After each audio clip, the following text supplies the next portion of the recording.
it's Stephanie with Simarchy, and welcome to the Sims 4 Speed Build Cluttered Tiny Home. Now, I have been on a tiny home kick for quite a while now, but I only started really translating it more into The Sims as of recently. My original tiny house community I built in The Sims 3, probably close to a year ago. Like, seriously, yeah, before I even started my YouTube channel, so probably a little over a year ago, about a year ago. I don't know. My timeline's a little bit messed up, but I will make sure to link that one into the description below. Make sure not to judge me too much because it was like seriously one of my first videos and the audio is horrible and the quality is horrible. But I did build my little tiny home community with 3 houses and 3 families on one lot.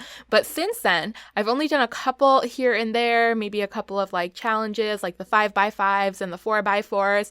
Most of those have been in The Sims 3. So now that I'm playing more Sims 4, I'm bringing my tiny home obsession into The Sims 4. So this is actually probably maybe like the 4th or 5th tiny home build that I've done. However, it is, I don't know, depending on when it comes out on my channel, because I tend to pre-record and then just put them out, as needed. There's probably going to be 1 or 2 before this, possibly, that are actually communities. This one is just one home. It's just one tiny cluttered home, and you saw that little intro at the beginning, and I'll give you a more in-depth tour at the very end so you can see just how cluttered it is on the inside. I think a hoarder lives here. I mean, in fact, I know a hoarder lives here. They don't think they have a problem. I know they have a problem. But what I was getting at is this is just a single home on a property, whereas my other tiny home builds that are going to be coming out pretty soon are multiple houses on one lot. And the biggest one I'm working on right now with my friend Max from Max Playground, I will make sure to link her YouTube channel in the description below as well, is a tiny house community. I believe it's on a 50 by 50 lot. It is sort of surrounded by water, and then there is, believe it or not, I fit 8 tiny homes on that lot. So I basically built the community and left the 8 homes unfinished. So Max now has the file. She's working on it. She's going to be decorating and furnishing 4 of the homes, and then I'll decorate and furnish the other 4 homes. So she'll have a couple speed builds or maybe 1 speed build on her channel, and then I'll tour the entire community once we're done. So I am super excited about that, but I am very impatient. So as I've been waiting for her to work on that, I immediately started building another tiny home that's a mouthful, tiny home community. And that one is crazy. It's more like a rainbow pastel, almost childish, whimsical type theme, very kitschy and unique. So again, I don't know what series or what video comes first in what order, but either way, whatever's done will be linked in this description and vice versa so that you don't miss anything. And I'm thinking of actually just making an entire separate playlist of tiny house builds because I plan on doing a lot of them. Like, this isn't a kick that's just going to go away. I've been obsessed with tiny homes for years now, pretty much ever since I found out they existed. And before even starting my channel, before even playing The Sims, I used to binge watch YouTube playlists of real tiny homes in real life, not in The Sims. I had never actually seen any in The Sims until possibly James's 5x5 challenge, or maybe it was a 10x10. I can't remember, but the first one I saw was James from the Sim Supply, and I was like, yeah, that's freaking awesome. I'm definitely going to do that challenge. And I did quite a few of them at the very, like I said, at the very start of my channel. So they're really bad quality, but if you want to see them, you could find them. I won't stop you. I didn't delete them on purpose because I want to be able to go back and see how much I have improved this past year. And believe it or not, it's only going to be a year in May. I think I started the channel, oh gosh, I don't even know. But I think the first official video I posted was in May, maybe towards the end of May. And, well, at least the first one with commentary. Because I don't know if you guys know this. You probably don't because I've hidden all the evidence.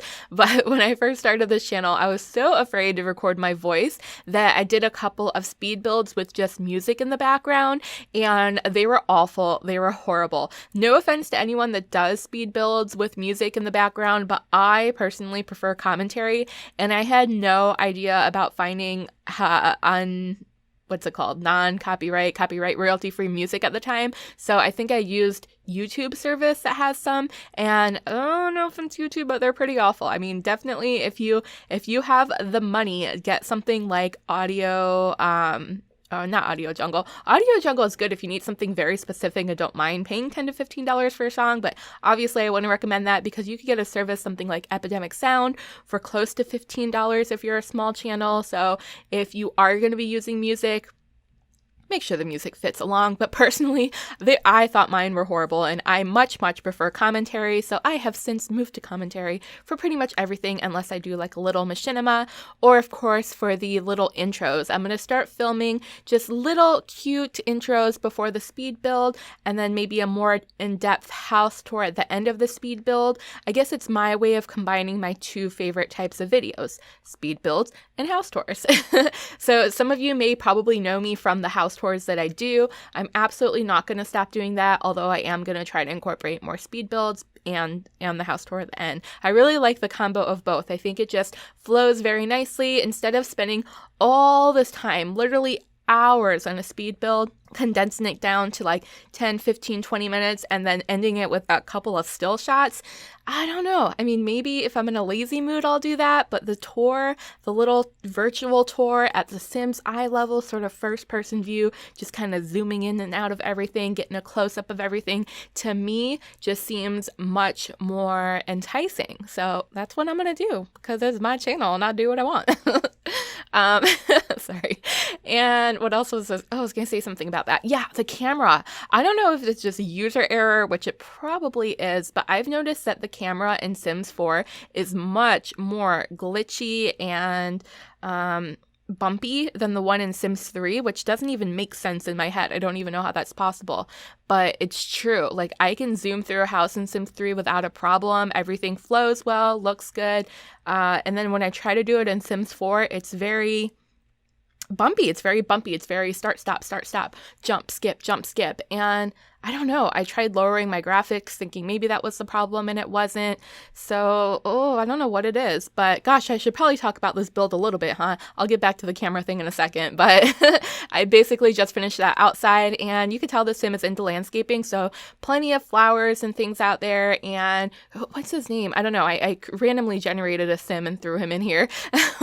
But yeah, he's definitely into gardening and at least sticking flowers in pots and watering them. I don't know. I guess that's not really, I don't know, it's amateur gardening, I suppose. So you will see plenty of little flowers and pots in his house as well. So obviously now we're working on the interior, and this is a little bit bigger than most of the tiny houses that I've made, because like I said, I've done a lot of the 5x5 and 4x4 challenges, and I didn't actually measure this one. 1, 2, 3, 4, 5. It's probably like a 5x12 maybe. I don't know. I really don't know. Probably bigger than that. It's kind of long and narrow, sort of like more of a traditional tiny home that you would see, sort of like maybe even the shipping container style. But that brings me to another gripe in Sims 4. And sorry, I know a lot of you know this already or probably have totally forgotten about it if you have moved on from The Sims 3 to The Sims 4 a while ago, unlike myself, who just finally, now that toddlers are here, decided to give it a real go. There's so many little things from The Sims 3 that I'm missing, and I really hate to compare the two because I understand they're supposed to be two different games, and I understand Sims 4 has much better graphics, etc., etc. I understand it's not a finished game yet, and I have to be patient. But there are some things that are missing that drive me nuts. So first of all, that camera thing, it's not as smooth as The Sims 3. I don't care what anyone says. I know from personal experience, from doing a house tour in Sims 3 and doing a house tour in Sims 4, the Sims 4 camera is much more bumpy. So the way I'm sort of countering that is kind of, instead of filming an entire tour all the way straight through, I will kind of film, left to right and then stop and then position the camera in another position and then do a transition and then again go left to right or front to back. I have no idea if that even makes sense or not, and I don't even know if this is an appropriate video to talk about it in, but I just recorded a few house tours this week and I'm frustrated, so I guess that's why I'm telling you guys. So that's my number one gripe right now. Number two, obviously, which I know probably won't happen, but if it does, it will be life-changing for me, is the color wheel.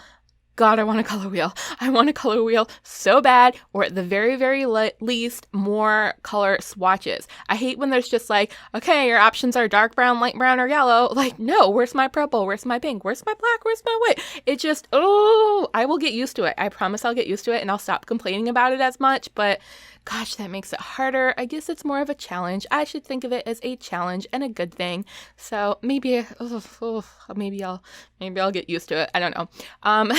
But there are a few things that I love, which maybe I'll make a comparison video one day. That'd be kind of a cool idea. But I do love that you can move objects up and down and that you can scale their size. To me, that is freaking genius. Genius. And I love that you could pick up an entire house and move it around the lot. What else did I really miss? Oh, I think I started touching on this and then I stopped. But the wall tool in The Sims 3, did I say this already? If I did, I'm sorry for telling stories twice. I just watched a video of little Simsy and she literally told 2 stories in the same video and didn't even realize she did it. So if I'm doing the same thing, I am so sorry. I understand how she could have done it. She talks fast like I do, and it's easy to like start a thought and then skip to something else and then not remember if you completed that thought out loud. But what I was getting at, anyways, a long-winded way of saying what I was just trying to say is the wall tool used to count the squares. So if you wanted to build a 4x4, you could just build a room and it'll come up and it'll say like 4 squares by 4 squares. And you could count, like not count, you could just draw a long wall, like a long line of wall, and it'll tell you 4 squares, 6 squares, 8 squares, 10 squares, etc. So that is missing in The Sims 4, and that also drives me nuts. A, because I'm bad with math and can't count, and B, because my eyes aren't that good. So it's just frustrating to have to sit there and manually count each square, which honestly probably doubles my build time. Like, I'll be honest, it probably doubles my build time. I thought I would be faster in The Sims 4, but I'm slower because of that.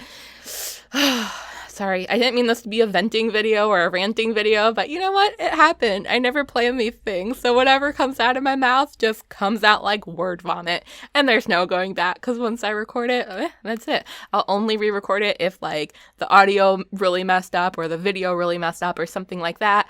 Otherwise, what you hear is what you get. Like it or not, love it or leave it.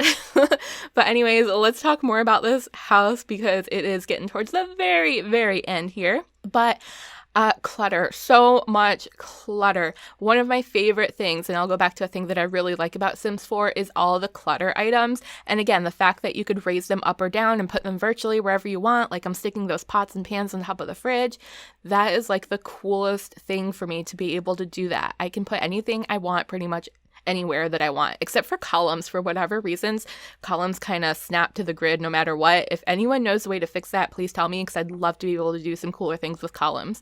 But anyways, the clutter items in The Sims 4 are amazing. There's so many of them. Look at these little boxes and files and the dirty clothing pile and all the little kitchen items and the food items and the books and the candles and the picture frames. There's just so many. Of course, I wish there was more because I'm greedy and I always want more, but I am very, very happy with the amount of stuff that we have right now, and it was perfect to do a cluttered home and just really take a good look at all of those items. And there's books everywhere, there's candles everywhere, there's lotions, and I don't even know, picture frames and pens and pencils and dirty laundry everywhere. Every nook and cranny that I could fill up in this house, I did. So with that, that's the end of my commentary. Thank you so much for watching. Please don't forget to subscribe so you don't miss the next video. Stay tuned for the little mini house tour now. Enjoy the music, and I will see you next time. Have a wonderful, wonderful day. Bye!